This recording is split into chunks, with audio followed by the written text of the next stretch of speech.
Okay, welcome back to another episode of GrandZ Top Five. I'm your host, Grand, and lately on my timelines, I've been seeing a lot about money. How to get money, how to save money, all these different things, seeing people hustle, doing all these different pyramid schemes and what have you. But, I wanted to touch on how I saved $10,000. Now, you can do this with $10,000. You can save $10,000, whatever your budget is, whatever number you is. If you practice these methods, it'll help you like it helped me. And this ain't no cap. This is for real what I did to do it. So this is the top 5 greatest ways to save $10,000. So number 5 on my list is know your money. That's really number 5. So financial literacy is very important to understand how money works and how it does it for you, but also being disciplined. So it's really knowing your money, how it works, how much you bring home. So knowing the difference between gross pay and net pay. Net is what you bring home. Gross is what you make before taxes. So you got to know what you bring home. You also have to know how much your bills are. So just looking at your finances, looking at all of your bills, and seeing from the things that's necessities to the things that are luxury, things that you like to do, but just adding all of your bills up. And then at the end of that, subtracting, based on what you bring home to what you have to put out in bills, and seeing whatever is left over. So whatever is left over is your takeaway. So knowing all of that helps you understand, or at least to start in your mind, creating a process of how do I save. So know your money is number 5 on my list. Number 4 on my list is create multiple bank accounts, banking and saving accounts. So what I did was that helped me is that, I speak about in the beginning. In the beginning, I only had one account. I had a checking account. And in this checking account, I did everything in it, meaning that I got my check in this account. I spent all of the fun, frivolous things I want to do in this account, but at the same time, I paid bills out of this account. The challenge in doing this is that you tend to just spend money and not really pay attention because you're swiping the card and you're not really paying attention to like what's going in, what's going out, and especially if you got things on auto pay. So you're just paying and spending money, but you're not really being, thinking about like, man, how much money am I saving? How much money do I have? And what could I save? So what I did was open up an additional account. I opened up a savings account. So that way, the money that I wanted to save, I can push to the side and it's in a separate account. And then I can touch it if I want to, but I could just leave it be and let that money grow, especially picking a savings account that generates interest. So right now, the interest level of what you want to reach is like 1%. Right now, I think it's a little bit under 1%, but anything 1% or better is normally how you're getting in these savings accounts. So putting your money in a saving account and letting it increase is one way to create money. You can also get a brokerage account. So like your Fidelities or your E-Trades, where you can learn about the stock market. Like I said, I'm not a financial advisor, so I'm not speaking to that part of it. But these are all things that I did as I started to know my money and understand and really break it down and say, oh, okay, this is how much money I bring home after paying all my bills, after spending my after paying all my bills, all my necessities. It's like, oh, okay, this is how much money I got left over. So now I need to make sure I move them away from each other so I don't spend unnecessary. So what I did was I have a checking account for the fund. So that means that, for the turn up. So whatever I want to buy is in this account where I could, buy music equipment, or I can buy dinner or a movie. You know, that's something I can do in this one account. Then I have another account that's my needs, where I take care of all of the bills in this account. I pay bills from this account. I put money there for mortgage and things of that nature in this account. And then I have a savings account where I save money for a rainy day. I save money for just what happens if jobs go out of business, or for the simple fact you need money because your car break down, or your kids, or things of that nature. So I have a savings account for that. So that way, at the bare minimum, having 3 different accounts, you at least help yourself to be able to create a structure on how to manage your money and know your money. All right, so I talked about number 5 and number 4. 5 being know your money, and 4 being create multiple accounts. Well, 3 on my list is the 5 times rule, the 5 times rule. So some people say it's 3 times, 10 times, whatever. I say 5 times, right? So the 5 times rule is, if you can't buy the item 5 times over, you can't buy 5 of these things, whatever you want to buy right now, then you probably do not need it, because it's a question between want and need.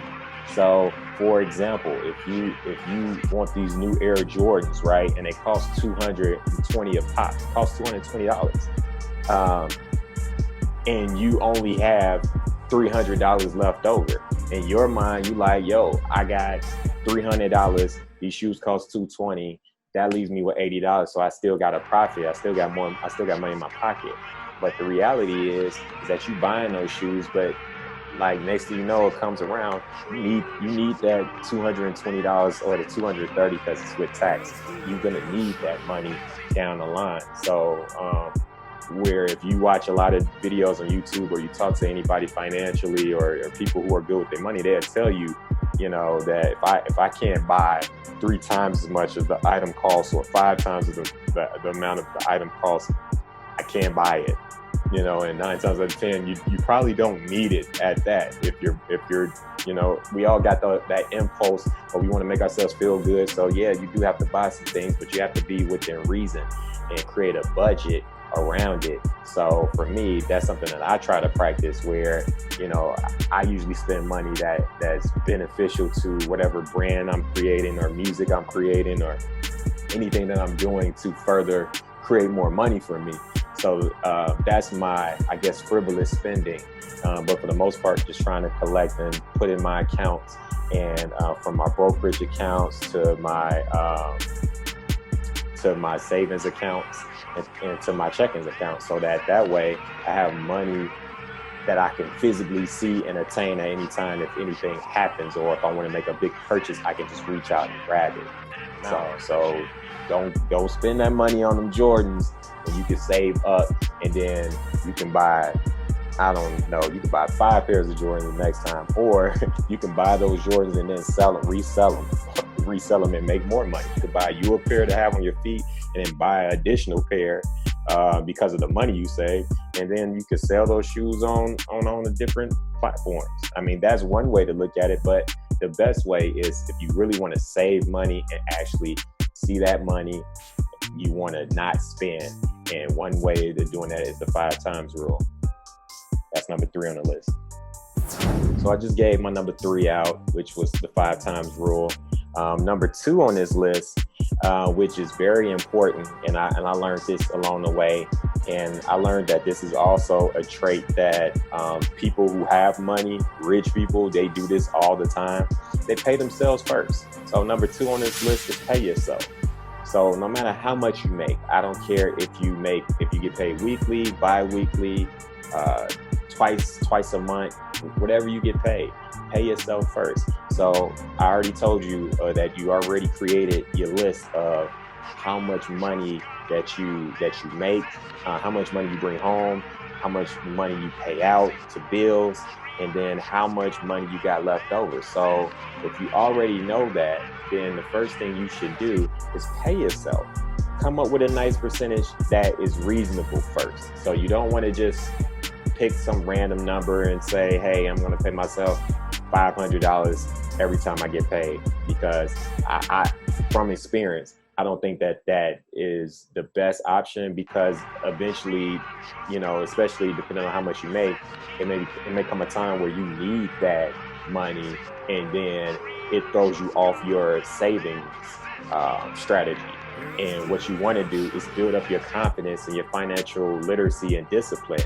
So for somebody who's just starting out, you don't want to just hit a big number so that you can see big money right away. And I know that's like one of the biggest things about when people saving is like, how can I save $10 or how can I save $20? Like, you know what I'm saying? That's nothing. And it's going to take me forever to reach a goal. But I'm the first one to admit that, man, when you start off small, you look up and next thing you know, you got a big amount. And if you financially get comfortable at doing this, you then have the hunger to want to save more. So then you cut back on stuff like that, just going to eating out at McDonald's or restaurants every day, spending $20, $30 a day on meals, going to work. Now you're spending like $15. So now that $15 that you were spending is now going to your savings account. You add that up every day, $15 every day, you're going to have your nice chunk of change. So just thinking about it in that sense of paying yourself first and treating yourself like an employee. That's pretty much what you're doing. You're treating yourself like an employee. So you pay yourself first. This way, you guaranteed to save money, and you're forcing yourself to save money, and you build a habit.